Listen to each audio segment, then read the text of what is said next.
Hello ಗೆಳೆಯರೆ, ಲಾ excellence IAS ಪ್ರಸ್ತುತಪಡಿಸುತ್ತಿರುವ August 31ರ ಕನ್ನಡದಲ್ಲಿ the Hindu ಸುದ್ದಿ ವಿಶ್ಲೇಷಣೆಗೆ ತಮಗೆಲ್ಲರಿಗೂ ಸ್ವಾಗತ. ಇಂದಿನ ಸುದ್ದಿ ವಿಶ್ಲೇಷಣೆಯನ್ನು ಪ್ರಾರಂಭ ಮಾಡೋದಕ್ಕೆ ಮುಂಚೆ ನಿಮಗೊಂದು ಸೂಚನೆ ಇದೆ. 2022ರ ಆಫ್ಲೈನ್ ಪ್ರಿಲಿಮ್ಸ್ ಕಮ್ ಮೈನ್ಸ್ ಕ್ಲಾಸಸ್ಗಳು ಪ್ರಾರಂಭ ಆಗ್ತಾ ಇದೆ. ಈ ಒಂದು ಕೋರ್ಸ್ನಲ್ಲಿ ನೀವು 4 ಮುಖ್ಯವಾದಂತಹ ಹೈಲೈಟ್ಸ್ಗಳನ್ನು ಕಾಣಬಹುದು.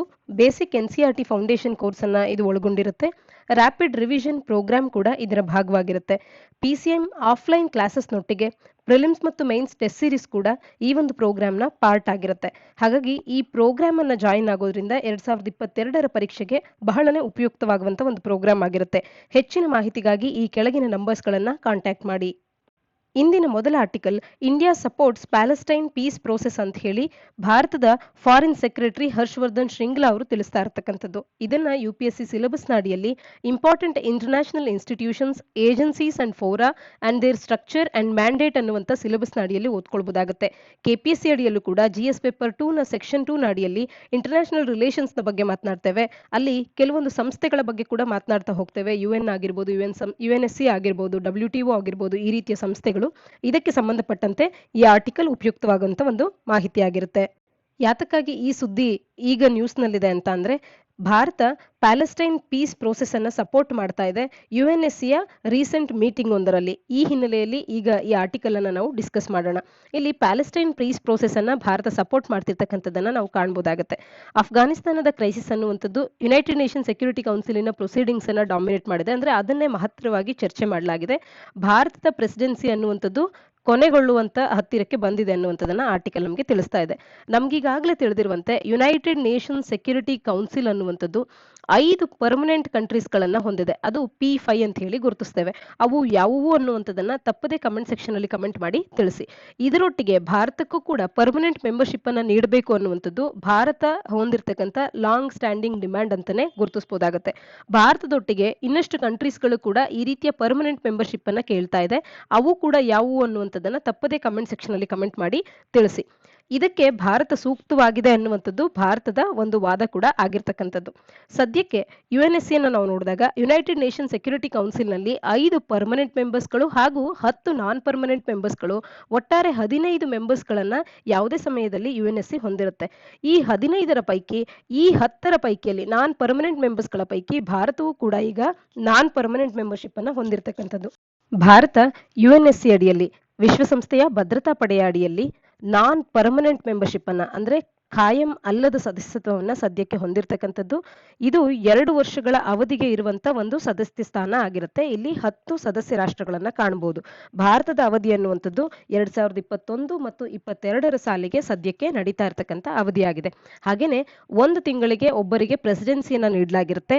ಈಗ ಭಾರತ ಆಗಸ್ಟ್ ತಿಂಗಳಲ್ಲಿ ಈ ಯುನೈಟೆಡ್ ನೇಷನ್ ಸೆಕ್ಯೂರಿಟಿ ಕೌನ್ಸಿಲಿನ ಪ್ರೆಸಿಡೆನ್ಸಿಯನ್ನ ಹೊಂದಿತ್ತು. ಭಾರತದ ಪ್ರೆಸಿಡೆನ್ಸಿ ಅನ್ನುವಂಥದ್ದು it draws to a close, ಅಂದ್ರೆ ಕೊನೆಗಾಳಲಿದೆ. ಇವತ್ತು ಆಗಸ್ಟ್ 31 ಆಗಿರೋದ್ರಿಂದ ಈ ತಿಂಗಳಿಗೆ ಕೊನೆಗಾಳ್ತಾ ಇದೆ ಅನ್ನುವಂಥದ್ದನ್ನ ಆರ್ಟಿಕಲ್ ನಮಗೆ ತಿಳಿಸ್ತಾ ಇರ್ತಕ್ಕಂಥದ್ದು. ವಿಶ್ವಸಂಸ್ಥೆಯ ಭದ್ರತಾ ಮಂಡಳಿಯಲ್ಲಿ ಭಾರತಕ್ಕೆ ಖಾಯಂ ಸದಸ್ಯತ್ವವನ್ನ ಯಾತಕ್ಕೆ ನೀಡಬೇಕು ಅಂತ ಹೇಳಿ ಭಾರತ ನೀಡುವಂತ ಕಾರಣಗಳನ್ನ ನೋಡೋದಾದ್ರೆ, ವಿಶ್ವಸಂಸ್ಥೆ ಪ್ರಾರಂಭವಾದಾಗ ಅದರ ಮೂಲ ಸದಸ್ಯವಾಗಿ ಭಾರತವು ಕೂಡ ಒಂದು ಸದಸ್ಯವಾಗಿತ್ತು. ಅಂದ್ರೆ ಸದಸ್ಯ ರಾಷ್ಟ್ರವಾಗಿ ಭಾರತವು ಕೂಡ ಫೌಂಡಿಂಗ್ ಮೆಂಬರ್ ಆಗಿ ಯುನೈಟೆಡ್ ನೇಷನ್ ನಲ್ಲಿ ಇತ್ತು. ಈ ಕಾರಣಕ್ಕಾಗಿ ಮತ್ತೊಂದು, ಇವಾಗ ಏನು ಯುನೈಟೆಡ್ ನೇಷನ್ ಅಡಿಯಲ್ಲಿ ಪೀಸ್ ಕೀಪಿಂಗ್ ಮಿಷನ್ಸ್ ಗಳನ್ನ ಮಾಡಲಾಗ್ತಾ ಇದೆ, ಅದಕ್ಕೆ Bharat second largest and one of the largest constant contributor of the troops ಆಗಿರ್ತಕ್ಕಂಥದ್ದು. ಅಂದ್ರೆ ವಿಶ್ವಸಂಸ್ಥೆಯ ಅಡಿಯಲ್ಲಿ ನಡೆಯುವಂತ ಪೀಸ್ ಕೀಪಿಂಗ್ ಆಪರೇಷನ್ಸ್ಗಳು, ಶಾಂತಿಯನ್ನ ಕಾಪಾಡುವಂತ ಯಾವುದೇ ಆಪರೇಷನ್ಸ್ಗಳು, ಮಿಷನ್ಸ್ಗಳಾಗಿರ್ಬೋದು, ಇದಕ್ಕೆ ಈ ವಿಶ್ವಸಂಸ್ಥೆಯ ಭಾಗವಾಗಿರುವಂತ ಕೆಲವು ಕಂಟ್ರೀಸ್ಗಳು ತಮ್ಮ ಟ್ರೂಪ್ಸ್ ಗಳನ್ನ ಏನ್ ಕಾಂಟ್ರಿಬ್ಯೂಟ್ ಮಾಡ್ತಾರೆ, ಅದರಲ್ಲಿ ಭಾರತ ಸೆಕೆಂಡ್ ಲಾರ್ಜೆಸ್ಟ್ ಕಾಂಟ್ರಿಬ್ಯೂಟರ್ ಆಗಿರ್ತಕ್ಕಂಥದ್ದು. ಮತ್ತು ಕಾನ್ಸ್ಟೆಂಟ್ ಆಗಿ ಈ ರೀತಿಯ ಟ್ರೂಪ್ಸ್ ಗಳನ್ನ ಪೀಸ್ ಕೀಪಿಂಗ್ ಆಪರೇಷನ್ಸ್ ಗಳಿಗೆ ಅಂತ ಹೇಳಿ ಕಾಂಟ್ರಿಬ್ಯೂಟ್ ಮಾಡ್ತಾ ಇರ್ತಕ್ಕಂಥದ್ದು. ಇದರ ಜೊತೆಗೆ ಯಾವಾಗ ಯುನೈಟೆಡ್ ನೇಷನ್ ಪ್ರಾರಂಭ ಆಯ್ತೋ ಅವತ್ತಿನಿಂದಲೂ ಕೂಡ ಮೂಲವಾದಂತ ಒಂದು ಸದಸ್ಯತ್ವವನ್ನು ಭಾರತ ಹೊಂದಿತ್ತು. ಈ ಕಾರಣ ಹಾಗೆ ಇದು UNSCಯ 7 ಟರ್ಮ್ಗಳಲ್ಲಿ ನಾನ್ ಪರ್ಮನೆಂಟ್ ಮೆಂಬರ್ ಆಗಿ ಇದು ಆಯ್ಕೆ ಆಗಿರ್ತಕ್ಕಂಥದ್ದು. ಹಾಗೆ G77 ಮತ್ತು G4ನ ಸದಸ್ಯ ರಾಷ್ಟ್ರವೂ ಕೂಡ ಭಾರತ ಹೌದು. ಈ ಎಲ್ಲ ಕಾರಣದಿಂದ ಭಾರತಕ್ಕೆ ವಿಶ್ವಸಂಸ್ಥೆಯ ಭದ್ರತಾ ಮಂಡಳಿಯಲ್ಲಿ ಕಾಯಂ ಸದಸ್ಯತ್ವವನ್ನು ನೀಡಬೇಕು ಅನ್ನುವಂಥದ್ದು ಭಾರತದ ಬಹುದಿನದಿಂದ ಇರುವಂತ ಒಂದು ಡಿಮ್ಯಾಂಡ್ ಆಗಿದೆ.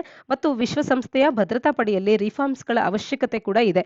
ಇದೆಲ್ಲದರ ಹಿನ್ನೆಲೆಯಲ್ಲಿ ಭಾರತ ನಮಗೆ ಪರ್ಮನೆಂಟ್ ಮೆಂಬರ್ಶಿಪ್ ಅನ್ನ ನೀಡಿ ಅಂತ ಹೇಳಿ ಡಿಮ್ಯಾಂಡ್ ಮಾಡ್ತಾ ಇರ್ತಕ್ಕಂಥದ್ದು. ಆರ್ಟಿಕಲ್ನ ಹಿನ್ನೆಲೆಯಲ್ಲಿ ಇಲ್ಲಿ ಯುನೈಟೆಡ್ ನೇಷನ್ ಸೆಕ್ಯೂರಿಟಿ ಕೌನ್ಸಿಲ್ ನಲ್ಲಿ ನಡೆದಂತ ಮೀಟಿಂಗ್ ಮತ್ತು ಅಲ್ಲಿ ನಡೆದಂತ ಕೆಲವು ವಿಚಾರಗಳೆಲ್ಲ ಚರ್ಚೆಯನ್ನ ಮಾಡ್ತಾ ನಾವಿಷ್ಟೊತ್ತು ಭಾರತದ ಪರ್ಮನೆಂಟ್ ಮೆಂಬರ್ಶಿಪ್ ನ ಬಗ್ಗೆ ತಿಳ್ಕೊಂಡ್ವಿ. ಈಗ ಪ್ಯಾಲೆಸ್ಟೈನ್ ಪೀಸ್ ಪ್ರೋಸೆಸ್ ನ ವಿಚಾರದಲ್ಲಿ ಭಾರತದ ಸಪೋರ್ಟ್ ಏನ್ ತೋರಿಸ್ತಾ ಇದೆ ಇದರ ಬಗೆಗೆ ನಾವು ಮಾತನಾಡೋದಾದ್ರೆ, ಪ್ಯಾಲೆಸ್ಟೈನ್ ಮತ್ತು ಇಸ್ರೇಲ್ನ ವಿಚಾರದಲ್ಲಿ ಭಾರತ ಏನನ್ನ ತಿಳಿಸ್ತಾ ಇದೆ ಅಂತ ಅಂದ್ರೆ, ನಾವು ಪ್ಯಾಲೆಸ್ಟೈನ್ನೊಟ್ಟಿಗೆ ಬಹಳ ಹಿಂದಿನಿಂದಲೂ ಕೂಡ ಐತಿಹಾಸಿಕವಾದಂತ ಒಂದು ಮಹತ್ತರವಾದಂತ ಬೈಲಾಟ್ರಲ್ ರಿಲೇಷನ್ಸ್ ಅನ್ನ ನಾವು ಹೊಂದಿರತಕ್ಕಂಥದ್ದು. ಫರ್ಮ್ ಕಮಿಟ್ಮೆಂಟ್ ಅನ್ನ ನಾವು ಪ್ಯಾಲೆಸ್ಟೈನಿನ ಸಪೋರ್ಟ್ ಆಗಿ ತೋರಿಸ್ತಾ ಬಂದಿರತಕ್ಕಂಥದ್ದು. ಆದ್ರೆ ಇತ್ತೀಚೆಗೆ ನಾವು ಗಮನಿಸಿದಾಗ ಇಸ್ರೇಲ್ನೊಟ್ಟಿಗೆ ಒಳ್ಳೆಯ ಒಂದು ಬೈಲಾಟ್ರಲ್ ರಿಲೇಷನ್ಸ್ ಅನ್ನ ಇತ್ತೀಚೆಗೆ ನಾವು ಎಸ್ಟಾಬ್ಲಿಷ್ ಮಾಡ್ಕೊಂತ ಬಂದಿರತಕ್ಕಂಥದನ್ನ ಕಾಣಬಹುದಾಗುತ್ತೆ. ಇಸ್ರೇಲ್ನ ಮತ್ತು ಪ್ಯಾಲೆಸ್ಟೈನ್ನ ವಿಚಾರದಲ್ಲಿ ಭಾರತದ ನಿಲುವನ್ನು ನೋಡೋದಾದ್ರೆ, ಸಾರ್ವಭೌಮತ್ವವನ್ನು ಹೊಂದಿರತಕ್ಕಂಥ, ಇಂಡಿಪೆಂಡೆಂಟ್ ಅಂದ್ರೆ ಸ್ವಾತಂತ್ರ್ಯವನ್ನು ಹೊಂದಿರತಕ್ಕಂಥ, ವಯಬಲ್ ಆಗಿರ್ತಕ್ಕಂಥ ಪ್ಯಾಲೆಸ್ಟೈನ್ ಸ್ಟೇಟ್ ಅನ್ನ, ಆ ರೀತಿಯ ಒಂದು ಸ್ಟೇಟ್ ಅನ್ನ ಎಸ್ಟಾಬ್ಲಿಷ್ ಮಾಡೋದಕ್ಕೆ ಫರ್ಮ್ ಕಮಿಟ್ಮೆಂಟ್ ಅನ್ನ ಲಾಂಗ್ ಸ್ಟ್ಯಾಂಡಿಂಗ್ ಆಗಿ ಕೂಡ ಭಾರತ ನೀಡ್ತಾ ಬಂದಿರತಕ್ಕಂಥದ್ದು. Secure, recognised, mutually agreed borders ಗಳೊಟ್ಟಿಗೆ ಪ್ಯಾಲೆಸ್ಟೈನ್ ಮತ್ತು ಇಸ್ರೇಲ್ ಅನ್ನುವಂಥದ್ದು ಈ ರೀತಿಯ ಒಂದು ಕಮಿಟ್ಮೆಂಟ್ ನ ಮುಖಾಂತರವಾಗಿ ಎರಡು ರಾಷ್ಟ್ರಗಳನ್ನ ಅವು ಹುಟ್ಟು ಹಾಕೊಳ್ಬೇಕು. ಈ ರೀತಿಯ ಒಂದು ಪೀಸ್ ಪ್ರೋಸೆಸ್ಗೆ ಭಾರತ ಸಪೋರ್ಟ್ ಮಾಡುತ್ತೆ ಅನ್ನುವಂಥದ್ದು ಭಾರತದ ನಿಲುವಾಗಿರ್ತಕ್ಕಂಥದ್ದು. ಭಾರತ ಫುಲ್ಲಿ ಸಪೋರ್ಟಿವ್ ಆಗಿರುತ್ತೆ. ಎಲ್ಲ ಎಫರ್ಟ್ಸ್ ಗಳನ್ನ ಪೀಸ್ ಪ್ರೋಸೆಸ್ ಅನ್ನ ಅವರು ರೀಸ್ಟಾರ್ಟ್ ಮಾಡೋದೇ ಆದ್ರೆ, ಪ್ಯಾಲೆಸ್ಟೈನ್ ಮತ್ತು ಇಸ್ರೇಲ್ ಪೀಸ್ ಪ್ರೋಸೆಸ್ ಅನ್ನ ರೀಸ್ಟಾರ್ಟ್ ಮಾಡೋದಾದ್ರೆ ಭಾರತದ ಎಲ್ಲ ಸಪೋರ್ಟ್ ಕೂಡ ಇದಕ್ಕೆ ಇರುತ್ತೆ ಅನ್ನುವಂಥದ್ದು. ಮತ್ತು ಪ್ಯಾಲೆಸ್ಟೈನ್ಗೆ ಈ ಹಿಂದಿನಿಂದಲೂ ಏನು ನಾವು ಸಪೋರ್ಟ್ ಅನ್ನ ನೀಡ್ಕೊಳ್ತಾ ಬಂದಿದ್ದೇವೆ ಅದೇ ಸಪೋರ್ಟ್ ಅನ್ನ ನೀಡ್ತಾ ಇದ್ದೇವೆ.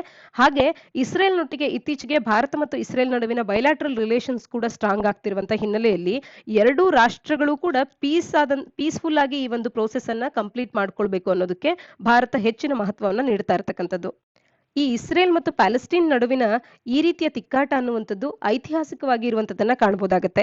ನಾವು ನೋಡದಂತೆ 100 ವರ್ಷಕ್ಕೂ ಹೆಚ್ಚಿನ ಅವಧಿಯಿಂದ ಕೂಡ ಜ್ಯೂಸ್ ಮತ್ತು ಅರಬ್ಸ್ ಗಳ ನಡುವೆ ಮೆಡಿಟರೇನಿಯನ್ ಸಿ ಮತ್ತು ಜೋರ್ಡನ್ ನದಿಯ ನಡುವೆ ಇರತಕ್ಕಂತ ಆ ಒಂದು ಪೀಸ್ ಆಫ್ ಲ್ಯಾಂಡ್ ಗಾಗಿ ಈ ರೀತಿಯ ಗುದ್ದಾಟ ಅನ್ನುವಂಥದ್ದು ಆಗ್ತಾ ಇರುವಂತದನ್ನ ನಾವು ಕಾಣ್ತಾನೆ ಇದ್ದೇವೆ. 1882ರಿಂದ 1948ರ ಅವಧಿಯೊಳಗೆ ಇಡೀ ಜಗತ್ತಿನ ಸುತ್ತಮುತ್ತ ಇರತಕ್ಕಂಥ ಸಾಕಷ್ಟು ಮಂದಿ ಜ್ಯೂಸ್ಗಳು ಪ್ಯಾಲೆಸ್ಟೈನ್ ನಲ್ಲಿ ಗ್ಯಾದರ್ ಆಗುವಂಥದ್ದು. 1917ರಲ್ಲಿ ಆಟೋಮನ್ ಎಂಪೈರ್ ಅನ್ನುವಂಥದ್ದು ಫಾಲ್ ಆಗುತ್ತೆ. Fall of the Ottoman empire ಆದ ನಂತರದಲ್ಲಿ ವರ್ಲ್ಡ್ ವಾರ್ ಫಸ್ಟ್ ಅನ್ನುವಂಥದ್ದು ಕೊನೆಗೊಳ್ಳುವ ಹಂತದಲ್ಲಿ ಆಟೋಮನ್ ಎಂಪೈರ್ ಅನ್ನುವಂಥದ್ದು ಫಾಲ್ ಆಗುತ್ತೆ. ಇದರ ನಂತರದಲ್ಲಿ ಪ್ಯಾಲೆಸ್ಟೈನಿನ ಕಂಟ್ರೋಲ್ ಅನ್ನ UK ಪಡ್ಕೊಳ್ಳುವಂಥದ್ದನ್ನ 1917ರಲ್ಲಾಗುವಂತ ಒಂದು ಮಹತ್ವದ ಸ್ಟೆಪ್ ಆಗುತ್ತೆ. ಈ ಹಿನ್ನೆಲೆಯಲ್ಲಿ ಈ ಪ್ಯಾಲೆಸ್ಟೈನ್ ಭಾಗ ಅನ್ನುವಂಥದ್ದು ಜೂವಿಶ್ ಮೈನಾರಿಟಿಯನ್ನ, ಅರಬ್ ಮೆಜಾರಿಟಿಯನ್ನ ಆ ಸಂದರ್ಭದಲ್ಲಿ ಹೊಂದಿರುತ್ತೆ. 1917ರ ನಂತರದಲ್ಲಿ ವರ್ಲ್ಡ್ ವಾರ್ 1 ಆದ ನಂತರದಲ್ಲಿ UK ಅನ್ನುವಂಥದ್ದು ಈ ಪ್ಯಾಲೆಸ್ಟೈನ್ ಅನ್ನ ಕಂಟ್ರೋಲ್ ಅನ್ನ ಪಡ್ಕೊಂಡ ನಂತರದಲ್ಲಿ ಇಲ್ಲಿ ಅರಬ್ ಮೆಜಾರಿಟಿಯನ್ನ, ಜೂವಿಶ್ ಮೈನಾರಿಟಿಯನ್ನ ಈ ಒಂದು ಲ್ಯಾಂಡ್ ನಲ್ಲಿ ಇರುವಂತದನ್ನ ಕಾಣಬಹುದಾಗುತ್ತೆ. UK ಈ ಜ್ಯೂಸ್ಗಳಿಗಾಗಿ ಒಂದು ಮನೆಯನ್ನ ಎಸ್ಟಾಬ್ಲಿಷ್ ಮಾಡಬೇಕು ಅನ್ನುವಂತ ಕಾರಣದಿಂದ, ಅಂದ್ರೆ ಜ್ಯೂಸ್ಗೆ ತನ್ನದೇ ಆದಂತ ಒಂದು ಲ್ಯಾಂಡ್ ಅನ್ನ ಕ್ರಿಯೇಟ್ ಮಾಡಬೇಕು ಅನ್ನುವಂತ ಉದ್ದೇಶದಿಂದ ಬಾಲ್ಫೋರ್ ಡಿಕ್ಲರೇಷನ್ ಅನ್ನ ಇಶ್ಯೂ ಮಾಡುತ್ತೆ. ಆ ಸಂದರ್ಭದಲ್ಲೂ ಕೂಡ ಅರಬ್ಸ್ ಅಲ್ಲಿ ಮೆಜಾರಿಟಿಯಲ್ಲಿ ಇರ್ತಾರೆ ಪ್ಯಾಲೆಸ್ಟೈನ್ ನಲ್ಲಿ, ಮತ್ತು ಜ್ಯೂಸ್ ಮೈನಾರಿಟಿಯಲ್ಲಿ ಇರ್ತಾರೆ. ಹಾಗಾಗಿ ಈ ಬಾಲ್ಫೋರ್ ಡಿಕ್ಲರೇಷನ್ ಅನ್ನುವಂತ ಐಡಿಯಾವನ್ನ ಜ್ಯೂಸ್ ಫೇವರ್ ಮಾಡ್ತಾರೆ, ಆದ್ರೆ ಪ್ಯಾಲೆಸ್ಟೀನಿಯನ್ಸ್ ಅದನ್ನ ರಿಜೆಕ್ಟ್ ಮಾಡುವಂತದ್ದು. ಜ್ಯೂಸ್ ಪ್ಯಾಲೆಸ್ಟೀನಿಯನ್ ಅನ್ನುವಂಥದ್ದು ತಮ್ಮ ನ್ಯಾಚುರಲ್ ಹೋಮ್ ಅಂತ ಹೇಳಿ ಕ್ಲೈಮ್ ಮಾಡ್ತಾರೆ, ಆದ್ರೆ ಅರಬ್ಸ್ ಕೂಡ ಆ ಒಂದು ಸ್ಥಳವನ್ನ ಬಿಟ್ಕೊಡೋದಿಲ್ಲ, ಅವರು ಕೂಡ ಆ ಸ್ಥಳವನ್ನ ಕ್ಲೈಮ್ ಮಾಡುವಂಥದ್ದು. ಇಂಟರ್ನ್ಯಾಷನಲ್ ಕಮ್ಯುನಿಟಿ ಅನ್ನುವಂಥದ್ದು ಜ್ಯೂಸ್ಗೆ ಸಪೋರ್ಟ್ ಅನ್ನ ತೋರಿಸುತ್ತೆ.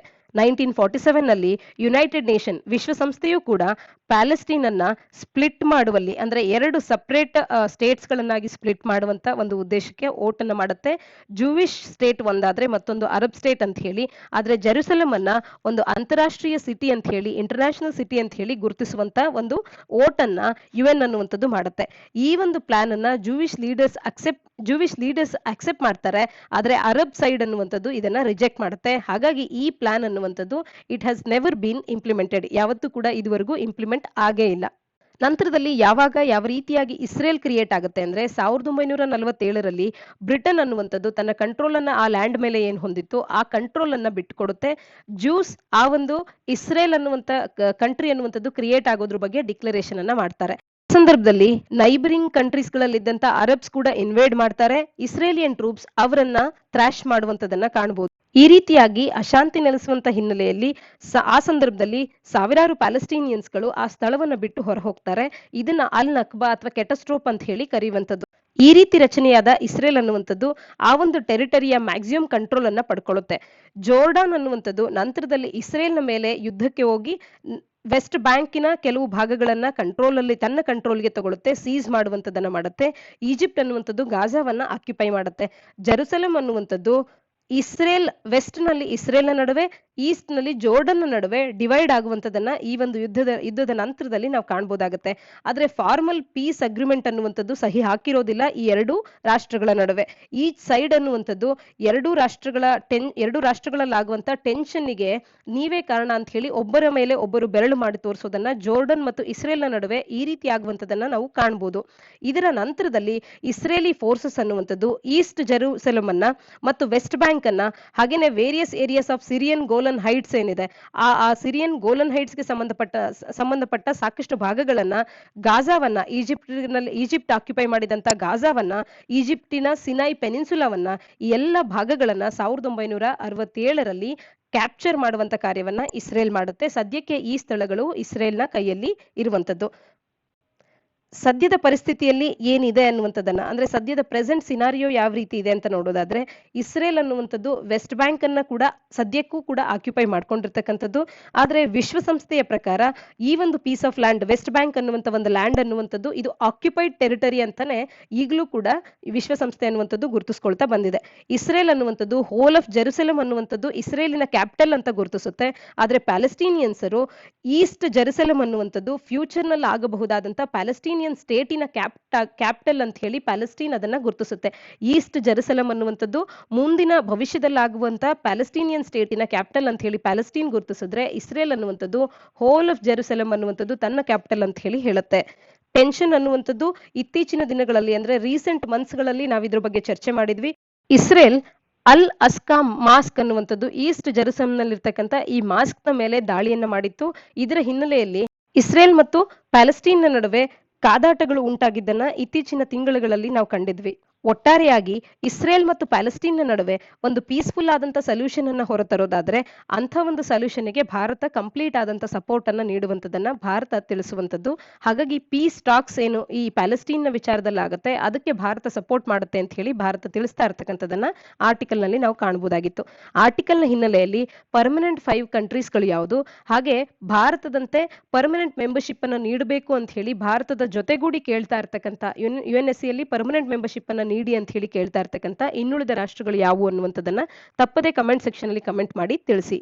UPSC ಪ್ರಿಲಿಮ್ಸ್ ಪರೀಕ್ಷೆಯಲ್ಲಿ ಈಗಾಗಲೇ 2 ಸ್ಟೇಟ್ ಸೊಲ್ಯೂಷನ್ ಅನ್ನುವಂಥದ್ದು ಯಾವ ರಾಷ್ಟ್ರಗಳಿಗೆ ಸಂಬಂಧಪಟ್ಟಂತ ವಿಚಾರ ಅನ್ನೋದ್ರ ಬಗ್ಗೆ ಈಗಾಗಲೇ ಪ್ರಿಲಿಮ್ಸ್ ನಲ್ಲಿ ನೇರವಾದಂತ ಪ್ರಶ್ನೆಯನ್ನ ಕಂಡಿದ್ದೇವೆ. ಈ ರೀತಿಯ ಪ್ರಶ್ನೆಯನ್ನ ಮತ್ತೆ KPSC ಹಲವಾರು ಪರೀಕ್ಷೆಗಳಲ್ಲಿ ನಾವು expect ಮಾಡಬಹುದಾಗಿರುತ್ತೆ.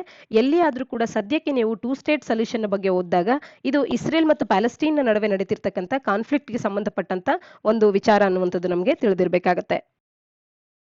Article India can deal with changing Afghan situation ಅಂತ ಹೇಳಿ ಭಾರತದ ರಕ್ಷಣಾ ಸಚಿವರು ರಾಜನಾಥ್ ಸಿಂಗ್ ಅವರು ತಿಳಿಸ್ತಾ ಇರ್ತಕ್ಕಂಥದ್ದನ್ನ ನೋಡೋಣ.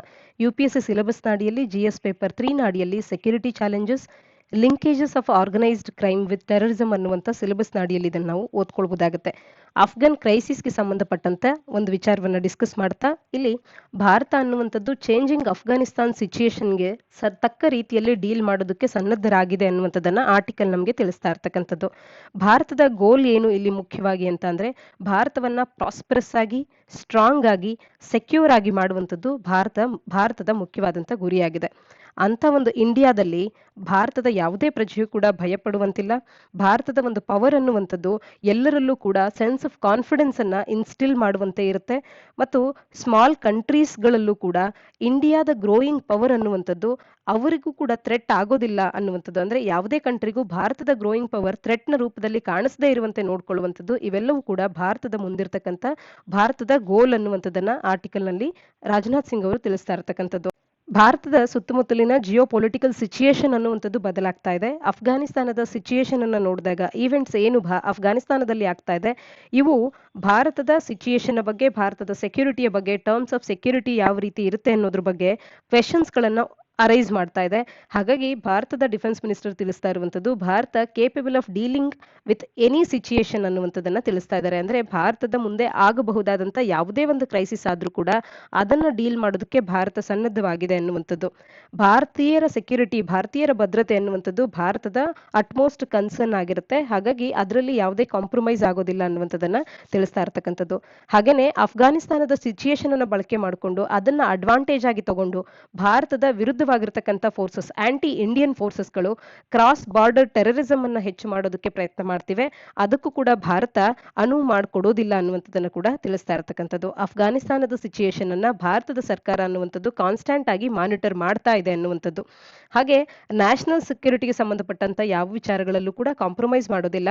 ನ್ಯಾಷನಲ್ ಸೆಲ್ಫ್ ರೆಸ್ಪೆಕ್ಟ್ ಅನ್ನುವಂಥದ್ದು ಬಹಳ ಮುಖ್ಯವಾದಂತಹ ಅಂಶ ಆಗುತ್ತೆ. ಭಾರತ ಅದಕ್ಕೆ ಮಹತ್ವವನ್ನ ನೀಡ್ತಾ ಇದೆ ಅನ್ನುವಂಥದ್ದು. ಮತ್ತು ಯಾವುದೇ ಸರ್ಕಮ್ಸ್ಟಾನ್ಸಸ್ ಅಲ್ಲೂ ಕೂಡ ಭಾರತವನ್ನ ಎತ್ತಿ ಹಿಡಿಯುವಂಥದ್ದು, ಅಪ್ಲಿಫ್ಟ್ ಮಾಡುವಂಥದ್ದು ಭಾರತೀಯರ ಮತ್ತು ಭಾರತದ ಸರ್ಕಾರದ ಮುಖ್ಯವಾದಂತ ಒಂದು ಕಾರ್ಯ ಆಗಿದೆ ಅನ್ನುವಂಥದ್ದನ್ನ ತಿಳಿಸ್ತಾ ಇದ್ದಾರೆ. ಇನ್ನ ಹೊಸ ರೀತಿಯ ಮಾಡರ್ನ್ ಟೆಕ್ನಾಲಜೀಸ್ ಗಳ ಡೆವಲಪ್ಮೆಂಟ್ ಆಗಿರೋದ್ರಿಂದ ಇವು ಹೊಸ ಥ್ರೆಟ್ಸ್ ಗಳಾಗಿ ಭಾರತದ ಸೆಕ್ಯೂರಿಟಿಗೆ ಕಾಡಬಹುದಾಗುತ್ತೆ. ಆದ್ರೂ ಕೂಡ ಅದಕ್ಕೂ ಕೂಡ ಭಾರತವು ಸರಿಯಾದ ರೀತಿಯಲ್ಲಿ ಸನ್ನದ್ಧವಾಗ್ತಾ ಇದೆ ಅನ್ನುವಂಥದ್ದನ್ನ ತಿಳಿಸ್ತಾ ಇರ್ತಕ್ಕಂಥದ್ದು. ಜಮ್ಮು ಕಾಶ್ಮೀರದಲ್ಲಿ ಜಮ್ಮು ಏರ್ಫೋರ್ಸ್ ಸ್ಟೇಷನ್ ಅಲ್ಲಿ ಇತ್ತೀಚೆಗಾದಂತ ಡ್ರೋನ್ ಅಟ್ಯಾಕ್ ಇದಕ್ಕೊಂದು ಉದಾಹರಣೆ ಅಂತಾನೆ ಹೇಳ್ಬೋದಾಗುತ್ತೆ. ಈ ರೀತಿಯ ಹೊಸ ಥ್ರೆಟ್ಸ್ ಗಳು ಭಾರತದ ನ್ಯಾಷನಲ್ ಸೆಕ್ಯೂರಿಟಿಯ ವಿಚಾರದಲ್ಲಿ ಎಮರ್ಜ್ ಆಗ್ತಾ ಇದೆ. ಆದ್ರೆ ಅದನ್ನ ಅಡ್ರೆಸ್ ಮಾಡೋದಕ್ಕೆ ಸನ್ನದ್ಧವಾಗುವಂತ ಒಂದು ಪರಿಸ್ಥಿತಿಯನ್ನ ಭಾರತದ ಸೆಕ್ಯೂರಿಟಿ ಫೋರ್ಸಸ್ ಗಳು ನಿರ್ಮಾಣ ಮಾಡ್ಕೊಳ್ತಾ ಇದೆ ಅನ್ನುವಂಥದ್ದು. ಹಾಗೇನೆ ನಾವು ಕೂಡ ಕಾನ್ಸ್ಟೆಂಟ್ ಆಗಿ ಅಪ್ಗ್ರೇಡೇಷನ್ಸ್ ಗಳನ್ನ ನಮ್ಮ ಸೆಕ್ಯೂರಿಟಿ ಸಿಸ್ಟಮ್ ನಲ್ಲಿ ಹೊಸ ಚಾಲೆಂಜಸ್ಗೆ ತಕ್ಕಂತೆ ಬದಲಾವಣೆಗಳನ್ನ ಮಾಡ್ಕೊಳ್ತಿದ್ದೇವೆ ಅನ್ನುವಂಥದ್ದು. ಇನ್ನ ಸೀರೀಸ್ ಆಫ್ ಡಿಫೆನ್ಸ್ ರಿಫಾರ್ಮ್ಸ್ ಗಳನ್ನ ಮಾಡೋದ್ರ ಮುಖಾಂತರವಾಗಿ ಭಾರತದ ಡಿಫೆನ್ಸ್ ವ್ಯವಸ್ಥೆಯಲ್ಲಿ ಸೆಲ್ಫ್ ರಿಲಯನ್ಸ್ ಅನ್ನ ಮತ್ತು ಕೊಹೆಷನ್ ಅನ್ನ ತಗೊಂಡ್ ಬರ್ತಾ ಇದ್ದೇವೆ ಅಂತ ಹೇಳಿ ಅದನ್ನ ಕೂಡ ತಿಳಿಸ್ತಾ ಇದ್ದಾರೆ. 102 Vande Bharat trains to be operationals by 2024 ಅನ್ನುವಂಥದ್ದು. ಇದನ್ನ UPSC ಸಿಲೆಬಸ್ ನಾಡಿಯಲ್ಲಿ ಇಂಡಿಜಿನೈಸೇಷನ್ ಆಫ್ ಟೆಕ್ನಾಲಜಿ ಅನ್ನುವಂಥ ಸಿಲೆಬಸ್ ನಾಡಿಯಲ್ಲಿ ಓದ್ಕೊಳ್ಬಹುದಾಗುತ್ತೆ. KPSC ಅಡಿಯಲ್ಲೂ ಕೂಡ GS ಪೇಪರ್ 3 ನಾಡಿಯಲ್ಲಿ current science and technology developments in India, importance of S&T as an engine for national development and industrial development ಅನ್ನುವಂಥ ಸಿಲೆಬಸ್ ನಾಡಿಯಲ್ಲಿ ಓದ್ಕೊಳ್ಬಹುದಾಗುತ್ತೆ. ಭಾರತದ ರೈಲ್ವೇಸ್ಗಳು ವಂದೇ ಭಾರತ್ ಟ್ರೈನ್ಸ್ಗಳ 102 ವಂದೇ ಭಾರತ್ ಟ್ರೈನ್ಸ್ಗಳನ್ನ ಮಾರ್ಚ್ 2024 ಹೊತ್ತಿಗೆ ಆಪರೇಷನಲ್ ಮಾಡುವಂತ ನಿರ್ಧಾರವನ್ನು ಹೊಂದಿದ್ದಾರೆ. ಇದರ ಕುರಿತಾಗಿ ಆರ್ಟಿಕಲ್ ಮಾತನಾಡ್ತಾ ಇರ್ತಕ್ಕಂಥದ್ದು. ಈ ಟ್ರೈನ್ಸ್ಗಳ ನಿರ್ಮಾಣದಲ್ಲಿ ಬೇಕಾಗುವಂತ ಸೋರ್ಸ್ ಕಾಂಪೊನೆಂಟ್ಸ್ ಗಳೇನಿದೆ ಅವುಗಳನ್ನ ಭಾರತದ ರೈಲ್ವೇಸ್ನವರು ಭಾರತದ ಸಪ್ಲೈಯರ್ಸ್ ಗಳಿಂದಲೇ ಸಪ್ಲೈ ಮಾಡ್ತಾ ಇರ್ತಕ್ಕಂಥದ್ದು. ಹಾಗಾಗಿ ಇಂಡಿಜಿನೈಸೇಷನ್ ಅಂತ ಹೇಳಿ ಇದನ್ನ ನಾವು ಗುರುತಿಸಬಹುದಾಗತ್ತೆ. ಈ ಒಂದು ವಂದೇ ಭಾರತ್ ಎಕ್ಸ್ಪ್ರೆಸ್ ನ ಕುರಿತಾಗಿ ಒಂದಷ್ಟು ಮಾಹಿತಿಯನ್ನು ತಿಳ್ಕೊಳ್ಳೋದಾದ್ರೆ ಇದನ್ನ ಟ್ರೈನ್ 18 ಅಂತ ಕೂಡ ಮುಂಚೆ ಕರೀಲಾಗ್ತಿತ್ತು. ನಂತರದಲ್ಲಿ ಇದಕ್ಕೆ ವಂದೇ ಭಾರತ್ ಎಕ್ಸ್ಪ್ರೆಸ್ ಅನ್ನುವಂತ ಹೆಸರನ್ನ ನೀಡಲಾಯಿತು. ಇದನ್ನ Chennai based integral coach factory ಅವರು ಮೊದಲಿಗೆ ರೋಲ್ ಔಟ್ ಮಾಡುವಂತ ಕಾರ್ಯವನ್ನ ಮಾಡ್ತಾರೆ ಭಾರತ ಸರ್ಕಾರದ ಅಡಿಯಲ್ಲಿ. ಮೇಕ್ ಇನ್ ಇಂಡಿಯಾ ಇನಿಷಿಯೇಟಿವ್ ನ ಅಡಿಯಲ್ಲಿ ಈ ಒಂದು ಕಾರ್ಯಕ್ರಮ ಅನ್ನುವಂಥದ್ದು ಕಾರ್ಯ ಮಾಡ್ತಾ ಇದೆ. ನಾವೀಗಾಗಲೇ ಡಿಸ್ಕಸ್ ಮಾಡಿದ್ವಿ, ಇದಕ್ಕೆ ಬೇಕಾಗುವಂತ ಸೋರ್ಸ್ ಕಾಂಪೊನೆಂಟ್ಸ್ ಗಳನ್ನ ಭಾರತದ ಸಪ್ಲೈಯರ್ಸ್ ಗಳಿಂದಲೇ ಸಪ್ಲೈ ಮಾಡಲಾಗುತ್ತೆ ಅಂತ ಹೇಳಿ ಭಾರತದ ರೈಲ್ವೇಸ್ ಈ ಕಾರ್ಯವನ್ನ ಮಾಡ್ತಾ ಇರುವಂತದ್ದು. ಈ ಟ್ರೈನ್ ಅನ್ನುವಂಥದ್ದು ಫೆಬ್ರವರಿ 15ರಂದು 2019ರಲ್ಲಿ ಮೊದಲ ಬಾರಿಗೆ ಈ ಒಂದು ಟ್ರೈನ್ ಅನ್ನುವಂಥದ್ದು ಲಾಂಚ್ ಆಗುತ್ತೆ. ಇಂಡಿಯಾದ ಮೊದಲ ಸೆಮಿ ಹೈ ಸ್ಪೀಡ್ ಟ್ರೈನ್ ಅಂತ ಹೇಳಿ ಇದು ಕೂಡ ಕರೆಸ್ಕೊಳ್ಳುತ್ತೆ. ಇದರ ಒಂದು ಸ್ಪೀಡ್ ಎಷ್ಟು ಅಂದ್ರೆ 160 km/h ಅಷ್ಟು ಆಪರೇಷನಲ್ ಎಫಿಷಿಯನ್ಸಿಯನ್ನ ಈ ಒಂದು ಟ್ರೈನ್ ಅನ್ನುವಂಥದ್ದು ಹೊಂದಿರುತ್ತೆ. ಆಗಸ್ಟ್ 2021ಕ್ಕೆ ಅಂದ್ರೆ ಇಂದಿಗೆ ನಾವು ನೋಡಿದಾಗ 2 ಆಪರೇಷನಲ್ ಟ್ರೈನ್ಸ್ ಗಳನ್ನ ನಾವು ಈ ವಂದೇ ಭಾರತ ಟ್ರೈನ್ಸ್ ಗಳನ್ನ ಕಾಣಬಹುದು. ಒಂದು ಡೆಲ್ಲಿಯಿಂದ ವಾರಣಾಸಿಗೆ, ಮತ್ತೊಂದು ಡೆಲ್ಲಿಯಿಂದ ಕತ್ರಾಗೆ ಮೂವ್ ಮಾಡುವಂತ ಟ್ರೈನ್ಸ್ ಗಳಿರುವಂತದ್ದು. ಇನ್ನ ಈ ಟ್ರೈನ್ಸ್ ಗಳ ವಿಶೇಷತೆ ಏನು ಅಂತ ಅಂದ್ರೆ ಈ ಟ್ರೈನ್ಸ್ ಗಳಲ್ಲಿ self propelled engine less trains ಗಳಾಗಿ ಈ ಟ್ರೈನ್ಸ್ ಗಳಿರುವಂತದ್ದು. ಇವುಗಳ ಒಂದು ಫಾಸ್ಟರ್ ಆಕ್ಸಲರೇಷನ್ ಮತ್ತು ಡೀಸಲರೇಷನ್ ಇರುವಂತ ಕಾರಣದಿಂದಾಗಿ ಇದರ ರಿಸಲ್ಟ್ ಏನು ಅಂತ ಅಂದ್ರೆ ಟ್ರಾವೆಲ್ ಟೈಮ್ ಅನ್ನುವಂಥದ್ದು ರೆಡ್ಯೂಸ್ ಆಗುವಂತದ್ದು ಮುಖ್ಯವಾದಂತ ಒಂದು ಅಂಶ ಆಗುತ್ತೆ. ಇನ್ನ ಈ ಟ್ರೈನ್ಸ್ ಗಳು ಪ್ಯಾಸೆಂಜರ್ ಫ್ರೆಂಡ್ಲಿ ಫೀಚರ್ಸ್ ಗಳನ್ನ ಹೊಂದಿದೆ. ಅವು ಯಾವುವು ಅಂತ ಅಂದ್ರೆ ಯುರೋಪಿಯನ್ ಸ್ಟೈಲ್ ನಲ್ಲಿ ಇರ್ತಕ್ಕಂಥ ಸೀಟ್ಸ್ ಗಳಾಗಿರ್ಬೋದು, LED lighting, diffused LED lighting ಇರುವಂತದ್ದು, ಮಾಡ್ಯುಲರ್ ಬಯೋ ಟಾಯ್ಲೆಟ್ಸ್ ಗಳಾಗಿರ್ಬೋದು, ಆಟೋಮ್ಯಾಟಿಕ್ ಸ್ಲೈಡಿಂಗ್ ಕ್ಯಾಬಿನ್ ಡೋರ್ಸ್ ಗಳನ್ನ ಹೊಂದಿರುವಂತದ್ದಾಗಿರ್ಬೋದು. ಈ ರೀತಿ ಹೊಸ ಮಾಡರ್ನ್ ಡೇಸ್ ನಲ್ಲಿ ಬರುವಂತ ಅಪ್ಡೇಷನ್ ಅನ್ನು ಹೊಂದಿರುವಂತ ಪ್ಯಾಸೆಂಜರ್ ಫ್ರೆಂಡ್ಲಿ ಫೆಸಿಲಿಟೀಸ್ ಗಳನ್ನ ಈ ಟ್ರೈನ್ಸ್ ಗಳು ಒಳಗೊಂಡಿರ್ತಕ್ಕಂಥದ್ದು. Article North Korea may have restarted nuclear reactor ಅಂತ ಹೇಳಿ ಇಂಟರ್ನ್ಯಾಷನಲ್ ಅಟಾಮಿಕ್ ಎನರ್ಜಿ ಏಜೆನ್ಸಿ ತಿಳಿಸ್ತಾ ಇರತಕ್ಕಂಥದ್ದು. UPSC ಅಡಿಯಲ್ಲಿ important international institutions, agencies and fora, their structure and mandate ಅನ್ನುವಂಥ ಸಿಲೆಬಸ್ ನಾಡಿಯಲ್ಲಿ GS ಪೇಪರ್ 2 ನಾಡಿಯಲ್ಲಿ ಇದನ್ನು ನಾವು ಓದ್ಕೊಳ್ಬಹುದಾಗುತ್ತೆ. ಹಾಗೆ KPSC ಸಿಲೆಬಸ್ನ ಅಡಿಯಲ್ಲೂ ಕೂಡ GS ಪೇಪರ್ 2ನ ಅಡಿಯಲ್ಲಿ ಇಂಪಾರ್ಟೆಂಟ್ ಇಂಟರ್ನ್ಯಾಷನಲ್ ಇನ್ಸ್ಟಿಟ್ಯೂಟ್ಸ್ನ ಅಡಿಯಲ್ಲಿ ಇದನ್ನು ನಾವು ಓದ್ಕೊಳ್ಬೋದಾಗುತ್ತೆ. ಇಂಟರ್ನ್ಯಾಷನಲ್ ಅಟಾಮಿಕ್ ಎನರ್ಜಿ ಏಜೆನ್ಸಿ ಅನ್ನುವಂಥದ್ದು ನಾರ್ತ್ ಕೊರಿಯಾ ಅನ್ನುವಂಥದ್ದು ಪ್ಲೂಟೋನಿಯಂ ಪ್ರೊಡ್ಯೂಸಿಂಗ್ ರಿಪ್ರೊಸೆಸಿಂಗ್ ರಿಯಾಕ್ಟರ್ ಏನಿದೆ ಇದರ ಕಾರ್ಯವನ್ನ ಮತ್ತೆ ರೆಸ್ಯೂಮ್ ಮಾಡಿದೆ ಅನ್ನುವಂಥದ್ದನ್ನ IAEA ಪ್ರೆಡಿಕ್ಟ್ ಮಾಡ್ತಾ ಇದೆ. ಅದನ್ನ ಆರ್ಟಿಕಲ್ ನಮಗೆ ತಿಳಿಸ್ತಾ ಇರ್ತಕ್ಕಂಥದ್ದು. ಆರ್ಟಿಕಲ್ನ ಹಿನ್ನೆಲೆಯಲ್ಲಿ ಈ ಸದ್ಯದ ಪರಿಸ್ಥಿತಿಯಲ್ಲಿರುವಂಥ ಸನ್ನಿವೇಶವನ್ನ ನಾವು ಡಿಸ್ಕಸ್ ಮಾಡೋದಾದ್ರೆ, ಅಬ್ಸರ್ವೇಷನ್ ಪ್ರಕಾರ 5 ಮೆಗಾವ್ಯಾಟ್ ರಿಯಾಕ್ಟರ್ ಅನ್ನುವಂಥದ್ದು ಯೋಂಗ್ಬೆಯಾನ್ ನಾರ್ತ್ ಕೊರಿಯಾದ ಮೈನ್ ನ್ಯೂಕ್ಲಿಯರ್ ಕಾಂಪ್ಲೆಕ್ಸ್ನಲ್ಲಿ ಇದರ ಒಂದು ಕಾರ್ಯ ಅನ್ನುವಂಥದ್ದು ರೆಸ್ಯೂಮ್ ಆಗಿದೆ ಅನ್ನುವಂಥದ್ದು, ರಿಸಂಪ್ಷನ್ ಆಗಿದೆ ಅನ್ನುವಂಥದ್ದನ್ನ ಆರ್ಟಿಕಲ್ನಲ್ಲಿ ನಾವು ತಿಳ್ಕೊಳ್ಬಹುದಾಗುತ್ತೆ. US ಪ್ರೆಸಿಡೆಂಟ್ ಡೊನಾಲ್ಡ್ ಟ್ರಂಪ್ನವರೊಟ್ಟಿಗೆ ಮಾತುಕತೆಯನ್ನ ಮಾಡುವಂತ ಸಂದರ್ಭದಲ್ಲಿ ನಾರ್ತ್ ಕೊರಿಯಾದ ಮೇಲೆ ಹಾಕಿದಂತ ಸ್ಯಾಂಕ್ಷನ್ಸ್ಗಳನ್ನ ರಿಮೂವ್ ಮಾಡುವಂತ ಒಂದು ಎಕ್ಸ್ಚೇಂಜ್ ಆಧಾರದ ಮೇಲೆ ಯಾಂಗ್ಬಯಾನ್ ಕಾಂಪ್ಲೆಕ್ಸಿನ ಸೆಕೆಂಡ್ ಸಮ್ಮಿತ್ತಿನ ಭಾಗವಾಗದಂತ ಒಂದಷ್ಟು ಪಾರ್ಟ್ ಅನ್ನ ಡಿಸ್ಮ್ಯಾಂಟಲ್ ಮಾಡ್ತೇವೆ ಅನ್ನುವಂಥದ್ದನ್ನ ನಾರ್ತ್ ಕೊರಿಯನ್ ಲೀಡರ್ ಪ್ರಾಮಿಸ್ ಮಾಡಿದಂಥದ್ದು. ಆದ್ರೆ ಈ ಟಾಕ್ಸ್ ಅನ್ನುವಂಥದ್ದು ಅವತ್ತಿನಿಂದಲೂ ಕೂಡ ಸ್ಟ್ಯಾಂಡ್ ಸ್ಟಿಲ್ ನಲ್ಲೇ ಇರುವಂಥದ್ದು. ನಾರ್ತ್ ಕೊರಿಯಾದ ಮೇಲೆ ಸಾಕಷ್ಟು ರಾಷ್ಟ್ರಗಳ multiple sets of international sanctions ಅನ್ನುವಂಥದ್ದು ಈಗಾಗಲೇ ಅವರ ಒಂದು ನ್ಯೂಕ್ಲಿಯರ್ ವೆಪನ್ಸ್ ಮತ್ತು ಬ್ಯಾಲಿಸ್ಟಿಕ್ ಮಿಸೈಲ್ ಪ್ರೋಗ್ರಾಮ್ಸ್ಗಳ ಒಂದು ಹಿನ್ನೆಲೆಯಲ್ಲಿ ಬಹಳಷ್ಟು ಇಂಟರ್ನ್ಯಾಷನಲ್ ಸ್ಯಾಂಕ್ಷನ್ಸ್ಗಳನ್ನ ನಾರ್ತ್ ಕೊರಿಯಾ ಫೇಸ್ ಮಾಡ್ತಾ ಇರ್ತಕ್ಕಂಥದ್ದು. ಸದ್ಯಕ್ಕೆ ಪ್ಯೋಂಗ್ಯಾಂಗ್ಗೆ ಹತ್ತಿರದಲ್ಲಿರ್ತಕ್ಕಂಥ ಒಂದು ರೇಡಿಯೋ ಕೆಮಿಕಲ್ ಲ್ಯಾಬೊರೇಟರಿ ಅನ್ನುವಂಥದ್ದು ಸ್ಪೆಂಟ್ ಫ್ಯೂಯಲ್ ಅನ್ನ ಈಗಾಗಲೇ ಏನು ರಿಯಾಕ್ಟರ್ನಲ್ಲಿ ಈ ಹಿಂದೆ ಬಳಕೆ ಮಾಡಿ ಅದನ್ನ ರಿಮೂವ್ ಮಾಡಲಾಗಿದೆ ಅಂತ ಒಂದು ಫ್ಯೂಯಲ್ನಿಂದ ಪ್ಲೂಟೋನಿಯಂ ಅನ್ನ ಸಪರೇಟ್ ಮಾಡುವಂತ ಒಂದು ಕಾರ್ಯವನ್ನ ಪ್ಯೋಂಗ್ಯಾಂಗ್ಗೆ ಹತ್ತಿರದಲ್ಲಿರ್ತಕ್ಕಂಥ ರೇಡಿಯೋ ಕೆಮಿಕಲ್ ಲ್ಯಾಬೊರೇಟರಿಯನ್ನ ಬಳಕೆ ಮಾಡಿಕೊಂಡು ಮಾಡಲಾಗ್ತಿದೆ ಅನ್ನುವಂಥದ್ದು. ಸದ್ಯಕ್ಕೆ ಈ ರೀತಿಯ ಆಪರೇಷನ್ಸ್ಗಳಿಗೆ ಒಳಗಾಗ್ತಿದೆ ಅಲ್ಲಿ ನಾರ್ತ್ ಕೊರಿಯಾ ಅನ್ನುವಂಥದ್ದು ತಿಳಿದು ಬರ್ತಾ ಇರ್ತಕ್ಕಂಥದ್ದು. ಈ ಸಿಚುಯೇಷನ್ ನಮ್ಗೆ ಏನ್ ತಿಳಿಸುತ್ತೆ ಅಂತ ಅಂದ್ರೆ ಸ್ಟೇಕ್ ಹೋಲ್ಡರ್ಸ್ಗಳ ನಡುವೆ ಡೈಲಾಗ್ ಅನ್ನುವಂಥದ್ದು ಆದಷ್ಟು ಶೀಘ್ರದಲ್ಲಿ ರೆಸ್ಯೂಮ್ ಆಗಬೇಕಾಗಿದೆ, ಅದರ ಒಂದು ನೀಡ್ ಇದೆ ಅನ್ನುವಂಥದ್ದನ್ನ ಆರ್ಟಿಕಲ್ ನಮಗೆ ತಿಳಿಸ್ತಾ ಇರ್ತಕ್ಕಂಥದ್ದು. ಆರ್ಟಿಕಲ್ನ ಹಿನ್ನೆಲೆಯಲ್ಲಿ ಇಂಟರ್ನ್ಯಾಷನಲ್ ಅಟಾಮಿಕ್ ಎನರ್ಜಿ ಏಜೆನ್ಸಿಯ ಬಗ್ಗೆ ಒಂದಷ್ಟು ಮಾಹಿತಿಯನ್ನ ತಿಳ್ಕೊಳ್ಳೋಣ. ಮೊದಲಿಗೆ 1957ರಲ್ಲಿ ಆಟಮ್ಸ್ ಫಾರ್ ಪೀಸ್ ಜಗತ್ತಿನ ಆಟಮ್ಸ್ ಫಾರ್ ಪೀಸ್ ಅನ್ನುವಂಥ ಒಂದು ಸಂಸ್ಥೆಯಾಗಿ 1957ರಲ್ಲಿ ಇಂಟರ್ನ್ಯಾಷನಲ್ ಅಟಾಮಿಕ್ ಎನರ್ಜಿ ಏಜೆನ್ಸಿ ಅನ್ನುವಂಥದ್ದು ಹುಟ್ಟುಕೊಳ್ಳುತ್ತೆ. ಇದು ಯುನೈಟೆಡ್ ನೇಷನ್ ಜನರಲ್ ಅಸೆಂಬ್ಲಿ ಹಾಗೆ ಯುನೈಟೆಡ್ ನೇಷನ್ ಸೆಕ್ಯೂರಿಟಿ ಕೌನ್ಸಿಲ್ ಇವೆರಡಕ್ಕೂ ಕೂಡ ರಿಪೋರ್ಟ್ ಮಾಡಿಕೊಳ್ಳುವಂತ ಒಂದು ಸಂಸ್ಥೆಯಾಗಿ ಕಾರ್ಯ ಮಾಡುತ್ತೆ. ಆಸ್ಟ್ರಿಯಾದಲ್ಲಿರ್ತಕ್ಕಂಥ ವಿಯೆನ್ನಾದಲ್ಲಿ ತನ್ನ ಹೆಡ್ ಕ್ವಾರ್ಟರ್ಸ್ ಅನ್ನ ಹೊಂದಿರತಕ್ಕಂಥದ್ದು. ಇದರ ಕಾರ್ಯ ಏನು, ಮುಖ್ಯವಾದಂತ ಕಾರ್ಯಗಳೇನು ಅಂತಂದ್ರೆ ಇದರ ಸದಸ್ಯ ರಾಷ್ಟ್ರಗಳು ಮತ್ತು ಬೇರೆ ಬೇರೆಯಾದಂಥ ವೇರಿಯಸ್ ಮಲ್ಟಿಪಲ್ ಆರ್ಗನೈಸೇಷನ್ಸ್ಗಳೇನಿದೆ, ಮಲ್ಟಿಪಲ್ ಪಾರ್ಟ್ನರ್ಸ್ಗಳು ಇದರೊಟ್ಟಿಗೆ ಭಾಗಿಯಾಗಿರುವಂಥವು. ಇವೆಲ್ಲರೊಳಗೆ ಸೇಫ್ ಆದಂಥ ಒಂದು ಸೆಕ್ಯೂರ್ ಆದಂಥ ಪೀಸ್ಫುಲ್ ಆದಂಥ ನ್ಯೂಕ್ಲಿಯರ್ ಟೆಕ್ನಾಲಜೀಸ್ಗಳ ಬಳಕೆ ಅನ್ನುವಂಥದ್ದು ಆಗುವಂತೆ ನೋಡ್ಕೊಳ್ಳುವಂಥದ್ದು ಇದರ ಮುಖ್ಯವಾದಂಥ ಒಂದು ಕಾರ್ಯ ಆಗುತ್ತೆ. ಹಾಗೆ ನ್ಯೂಕ್ಲಿಯರ್ ಎನರ್ಜಿಯನ್ನ ಪೀಸ್ಫುಲ್ ಆಗಿ ಬಳಕೆ ಮಾಡ್ಕೊಳ್ಳೋದನ್ನ ಪ್ರಮೋಟ್ ಮಾಡುವಂಥದ್ದು ಕೂಡ ಇದಕ್ಕಿರುವಂತ ಒಂದು ಕಾರ್ಯ ಆಗುತ್ತೆ.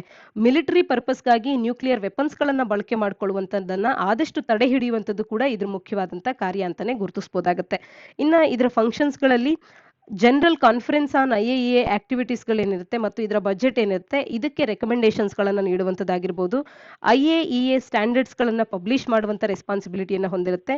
ಹಾಗೆ ಪಾಲಿಸೀಸ್ಗಳನ್ನು ಏನು IAEA ಮಾಡಿರುತ್ತೆ ಈ ಮೋಸ್ಟ್ ಆಫ್ ದಿ ಪಾಲಿಸೀಸ್ಗಳ ರೆಸ್ಪಾನ್ಸಿಬಿಲಿಟಿಯನ್ನು ಇದು ಹೊಂದಿರುತ್ತೆ.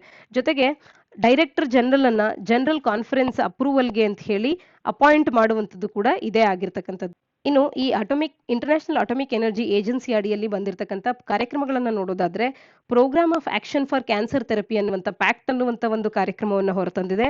ಹ್ಯೂಮನ್ ಹೆಲ್ತ್ ಪ್ರೋಗ್ರಾಮ್ ಅನ್ನು ಕೂಡ ಕಾಣಬಹುದು. ವಾಟರ್ ಅವೈಲಬಿಲಿಟಿ ಎನ್ಹಾನ್ಸ್ಮೆಂಟ್ ಪ್ರಾಜೆಕ್ಟ್ ಅನ್ನು ಕೂಡ ಇದು ಹೊರತಂದಿರುವಂಥದ್ದು. International project on innovative nuclear reactors and fuel cycles ಅನ್ನುವಂಥ 2000ನೇ ಇಸ್ವಿಯಲ್ಲಿ ಬಂದಂತ ಈ ಒಂದು ಪ್ರಾಜೆಕ್ಟ್ ಅಥವಾ ಪ್ರೋಗ್ರಾಮ್ ಕೂಡ ಈ IAEA ಭಾಗವಾಗಿರುತ್ತೆ ಅನ್ನುವಂಥದ್ದು ಕೂಡ ನಾವಿಲ್ಲಿ ಗುರುತಿಸಬಹುದಾಗುತ್ತೆ.